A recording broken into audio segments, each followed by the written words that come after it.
Welcome to Breslov Insights. Today I wanted to talk about a concept from one of Rebbe Nachman's stories, the simpleton and the sophisticant. So basically, it follows the path of two people. They grew up very similar, and then they went off. And one of them, they spent all their time learning all the different trades of the world. They went to Italy and all these different places and really explored being sophisticated and learning these trades and all these trades. And then the other one, he lived a more simple life.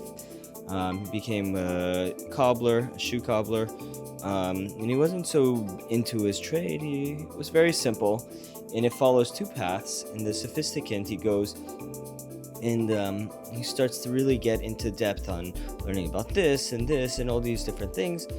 And then in the end, he gets summoned by the king, and he starts to think, who am I that the king should summon me? And then it says that this person had this false humility, and this false humility brought him to feel like, who am I that the king should summon me? And the king really represented Hashem, and he started to question who he was, and he started to convince other people that the king doesn't exist. And he started to use his sophistication to start to deny the king. And he would use all these sophisticated techniques and all these intellectual techniques to convince everybody that Hashem doesn't exist.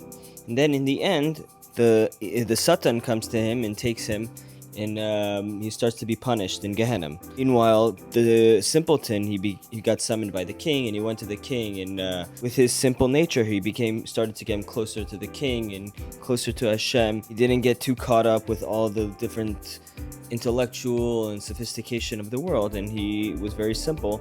And in the end, he was the one who saved the sophisticant from the Satan, from Gehenna. There's many things that could be derived from this story, but I think a few takeaways are we have to be simple and not get too drawn out into this world and not get too much into all the different fine points of this world. And another takeaway that I saw is that like the sophisticant, when he got summoned by the king, he started to realize, who am I, you know, and then from that he went to denying Hashem. So we shouldn't think who am I that Hashem would care about me. Hashem does care about each one of us on an individual level. And the point that Rebbe Nachman always makes is that we don't need to be sophisticated to serve Hashem. We can serve Hashem in a simple way. Yeah, I really recommend people to read the story and really look at it more in depth. Everybody should have an amazing day, and we'll continue tomorrow.